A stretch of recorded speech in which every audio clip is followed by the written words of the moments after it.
শুশ্ৰূষা পজাত থাকিও এজন ছাত্ৰই নিজৰ একাগ্ৰতা আৰু মনোবল যদি দৃঢ় হয় তেওঁৰ কৃতকাৰ্যতা কেতিয়াও বিফল হ'ব নোৱাৰে যে তাৰে প্ৰমাণ দেখুৱালে চফৰাই গৌতম লামা হয়। চফৰাই উচ্চতৰ মাধ্যমিক বিদ্যালয়ৰ পৰা তেওঁ 6টাকৈ বিষয়ত লেটাৰসহ 88% পাই তেওঁ ডিষ্টিংশ্যন পাইছে এজন ছাত্ৰ গৌতম লামা। তেওঁৰ ঘৰত আমি উপস্থিত হৈছোহি। তেওঁৰ ঘৰৰ যে আৰ্থিক অৱস্থা তেওঁ নস্বাত কৰি তেওঁ যি আজি সফলতা দেখুৱালে, এখন গাঁৱৰ তেওঁৰ যি সফলতা আনিলে, সঁচাকৈ গাঁৱৰ সকলো ৰাইজ আজি গৌৰৱান্বিত, লগতে গোটেই অঞ্চলটোৱে চফৰাই অঞ্চলটোৱে আজি গৌৰৱ কৰিছে গৌতম লামাক লৈ। তেওঁৰ সৈতে আমি কথা পাতিম। প্ৰথমে তোমাক এনিভাৰত 24 তৰফৰ পৰা তোমাক শুভেচ্ছা জনাইছোঁ। তোমাৰ কি ক'বা তুমি আজি যিটো তুমি ফলাফল অৰ্জন কৰিলা তাৰ লৈ তুমি সুখীনে? প্ৰথমে নমস্কাৰ, মোৰ নাম শ্ৰী গৌতম লামা আৰু এনিভাৰত 24ক মই আমাৰ ঘৰৰ আহি মোক অভিনন্দন জনোৱাৰ মই ধন্যবাদ জনাইছোঁ। আৰু মোৰ হাইস্কুল শিক্ষান্ত পৰীক্ষাৰ মোৰ এই ফলাফলৰ ওপৰত মই নিজক লৈ খুবেই গৌৰৱান্বিত আৰু লগতে মোৰ মাক দেউতাক লৈও মই খুবেই গৌৰৱান্বিত আৰু বিদ্যালয়ৰ যি মানে নাম উজ্জ্বল হৈছে সেইটো লৈ মই গৌৰৱান্বিত হৈছোঁ। হয়, তুমি পঢ়া শুনা কেনেকৈ কৰিছিলা?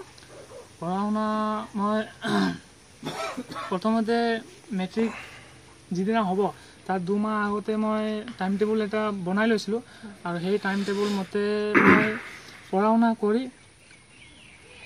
অনলি সেই টাইম টেবুলতে মই নাই পঢ়া।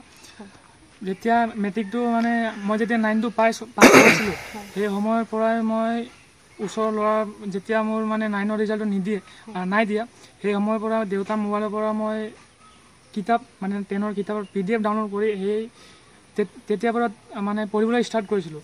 তেতিয়া পঢ়ি যেতিয়া মোৰ লগৰ এটা মানে মেট্ৰিক দি শেষ হ'ল তাৰ পৰা কিতাপ লৈ তাৰ পৰা পঢ়িবলৈ ষ্টাৰ্ট কৰিছিলোঁ মই আৰু এতিয়া মই এই ফলাফল পাবলৈ সক্ষম হৈছোঁ। তুমি টিউশ্যন কৰিছিলা নেকি? মই টিউশ্যন ব্যক্তিগতভাৱে মোৰ চফৰা হাইস্কুল মানে চফৰা হাই ছেকেণ্ডেৰী স্কুলৰ মেথছ টিচাৰ এজনে মোক ব্যক্তিগতভাৱে শিক্ষা প্ৰদান কৰিছিলে, মেথছ টিউশ্যন কৰিছিলে মোক। টিউশ্যন ফিজ লৈছিলে নেকি? ফিজ তেওঁ নাই লোৱা। তোমাক সহায় কৰিছিলে? সহায় কৰিছিলে। তেওঁৰ নাম হৈছে দীপক সিংহা ছাৰ। হয়, ছাৰক তুমি কি ক'বা এতিয়া? ছাৰক মই মনৰে মানে ফ্ৰীকৈ মানুহে পটকৈ টিউশ্যন কৰি নিদিয়ে ন, মানে পইচা লৈ কিন্তু সেইজন ছাৰে মানে এই দিনটোতো মোক বিনামূলীয়াকৈ টিউশ্যনটো লৈ লৈছে, তো তেওঁক মই অশেষ ধন্যবাদ জনাইছোঁ। তোমাৰ ঘৰৰ মা দেউতাই কেনেধৰণে সহায় কৰিছিলে? মা আৰু দেউতা ৰাতি মই যিমানলৈকে পঢ়িবলৈ পাৰোঁ সিমানলৈকে মা দেউতা কি হয় নহৈছিলে। সেই সময়লৈকে মাক দেউতা জাগি উঠিছিলে, কথা বতৰা পাতিছিলে, মোক শান্তিকৈ মোক মানে পঢ়িবলৈ দিছিলে আৰু যিহৰ প্ৰয়োজন হয় দেউতাই সেই বস্তুবোৰ মোক দি দিছিলে মানে। আৰু তুমি এতিয়া কোনটো শাখাত নামভৰ্তি কৰিম বুলি? মই বিজ্ঞান শাখাত নামভৰ্তি কৰিম বুলি ভাবিছোঁ। ভৱিষ্যতে তোমাৰ কি হোৱা সপোন? ভৱিষ্যতে মই আৰ্মিত অফিচাৰ হোৱা মোৰ মন আছে আৰু 12টো পাছ কৰি মই NDA এক্সাম দি সপোনটো মই সাকাৰ কৰিম বুলি ভাবিছোঁ। ছাত্ৰজনৰ মাক উপস্থিত আছে, মাকৰ সৈতে কথা পাতি আপুনি কি ক'ব? ল'ৰাৰ এই ফলাফল পাই আপুনি সুখীনে? মই বেছিকৈ নকওঁ, এনেই মই এই ল'ৰাটো সুখী আৰু ভাল লাগিছে আৰু ৰিজাল্টটো শুনি। ল'ৰাটো ভাল কৰিছে আৰু 6টা লেটাৰ লৈছে, ভাল লাগিছে আৰু বা এনেকৈ হৈ যাওক আৰু ভৱিষ্যতো এনেকৈ উজ্জ্বলেই হৈ কৰক সেইবুলি মই ভাবোঁ আৰু ল'ৰাটো ভৱিষ্যতো উজ্জ্বল হৈ যাওক বুলি সেইটোৱে মই কামনা কৰোঁ আৰু হয়। তেওঁৰ দেউতাকৰ লগত কথা পাতিম। হয়, আজি যি ফলাফল পালে, যোৱাকালি যি ফলাফল ঘোষণা হ'ল সেই ফলাফলক লৈ আপুনি সুখীনে? মই প্ৰথমে আমাৰ এনিভাৰত সংবাদ মাধ্যমক মোৰ প্ৰথমে আন্তৰিক ধন্যবাদ। আৰু এই বিষয়ত নিশ্চয় মই সুখী বুলি ক'ব লাগিব, কাৰণ কেলৈ মই যিখিনি ভবা নাছিলোঁ ল'ৰাই সেইখিনি দিলে, সেইকাৰণে মই বৰ্তমান সুখী বুলি ক'ব লাগিব, নিশ্চয় সুখী। আৰু ইয়াৰ লগতে ল'ৰাই যিখন স্কুলত পঢ়িছিলে চফৰা উচ্চতৰ মাধ্যমিক বিদ্যালয়ত তাত পঢ়াৰ যিমানখিনি শিক্ষাগুৰুসকলে আছিলে শিক্ষাগুৰুসকল সকলোৱে উৎসাহ দিছিলে ল'ৰাটোক। মই দেখিছিলোঁ যে তেখেতসকলে সকলোৱে উৎসাহ দিছিলে ল'ৰাটোৱে ভাল কৰিব আৰু তাৰ ওপৰত আমাৰ সম্পূৰ্ণৰূপে ভৰসা আছে বুলিও তেখেতসকলে মোক কৈছিলোঁ। আৰু লগত তেওঁ যিটো মেথছৰ শিক্ষাগুৰু অৰ্থাৎ দীপক সিংহ ছাৰে তেখেতে নিশ্চয় তাৰ কাৰণেই নহয়, তাৰ লগৰ যিমানখিনি আছিলে মেথছৰ তেখেতৰ ছেকশ্যনৰ সকলোকে একেলগে তেওঁ নিজৰ ঘৰত তেওঁ নিজাববীয়াকৈ তেওঁলোকক এক্সট্ৰাকৈ এটা শিক্ষা প্ৰদান কৰিছিল অংকৰ বিষয়ত।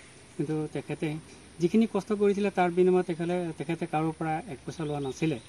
কাৰণ কেলৈ নিজৰ স্কুলৰ নিজৰ ছাত্ৰ ছাত্ৰীক যাতে ভালদৰে কেনেদৰে আগুৱাই যাব পাৰিব সেইকাৰণে তেখেতে চেষ্টা কৰিছিলে। তো যিকি নহওক তেখেতক নিশ্চয় মোৰ ফালৰ পৰা আন্তৰিক ধন্যবাদ থাকিল। আৰু ল'ৰাইও মই যেনেদৰে ভাবিছিলোঁ যে মই সিমানখিনি ভবা নাছিলোঁ যে ল'ৰাই ডিষ্টিংশ্যন লৈ মেলি ভালদৰে পাছ কৰিব। কাৰণ কেলৈ যে মই ল'ৰাক দেখিছিলোঁ যে সি টিউশ্যনলৈও প্ৰায় মন দিয়া নাছিলে, ঘৰতে খন্তেক পঢ়ে আৰু টিউশ্যনলৈ পঠিয়াবলৈ বিচাৰোঁতে সি কয় যে মই টিউশ্যন নলওঁ, যিখিনি কৰিলোঁ যিখিনি পঢ়িলোঁ এতিয়া বাকীখিনি মই ঘৰতে চাম, গোটেইখিনি মই ঘৰতে মেনেজ কৰিম বুলি ল'ৰাটোৱে বাৰে বাৰে সেই একেষাৰ কথাকে কৈ থাকে। আৰু তাকে লৈ ময়ো চিন্তা কৰিছিলোঁ যে ইয়াৰ বিবেকটো কেনেকৈ হ'ব পাৰে। তো অৱশেষত ময়ো চালোঁ যে তাৰ বিবেকক নিশ্চয় কিবা এটা নহয় কিবা এটা আছে। এইটো মুহূৰ্তত ফাইনেলৰ মুহূৰ্তত সকলো ল'ৰা ছোৱালীয়ে টিউশ্যনৰ কাৰণে ওপৰা ওপৰি লাগি থাকে, কিন্তু এই টিউশ্যনৰ কাৰণে ইমানখিনি আগুৱাই যাব বিচৰা নাছিলে। কাৰণ কেলৈ মই টিউশ্যন দিওঁতেও সি টিউশ্যন ল'ব বিচৰা নাছিলে। সেইকাৰণে মই চিন্তা কৰিছিলোঁ ইয়াৰ বিবেকত নিশ্চয় কিবা এটা আছে, গতিকে সি নিজে হেৰি কৰি চাম বুলি যেতিয়া চেষ্টা কৰিছে, গতিকে সেই কথাটোক ময়ো লক্ষ্য কৰিলোঁ যে নিশ্চয় ইয়াৰ বিবেকত কিবা এটা আছে, সি নিশ্চয় কিবা এটা ফল লাভ এটা কৰিব পাৰে। তথাপিতো মই চিন্তা কৰিলোঁ চাওঁচোন বাৰু ই যদি তেনেদৰে টিউশ্যন নোলোৱাকৈ কিমানখিনি আগুৱাই যাব পাৰে, সেইখিনিকে ময়ো লক্ষ্য কৰিছিলোঁ। তথাপিতো ল'ৰাটো যে পাছ কৰিব, যে এনেদৰে যে আগুৱাই যাব মই সেই কথাটো ভবা নাছিলোঁ, কিন্তু সি নভবাৰ দৰে সি কৰিলে। আৰু যিকি নহওক বিদ্যালয়ৰ সেইখন স্কুলৰ সকলো শিক্ষাগুৰুসকলে তাৰ ওপৰত সম্পূৰ্ণৰূপে ভৰসা কৰিছিলে আৰু সেই ভৰসা মতে স্কুলখনত কিবা এটা দিলে বুলি মোক ক'ব বিচাৰোঁ। তো সেইখিনিয়ে মোক ক'বলগীয়া।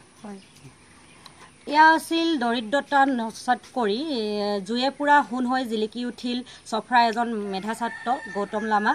চৰাইদেউৰ পৰা এনিভাৰত 24 পৰিস্মিতা ফুকন।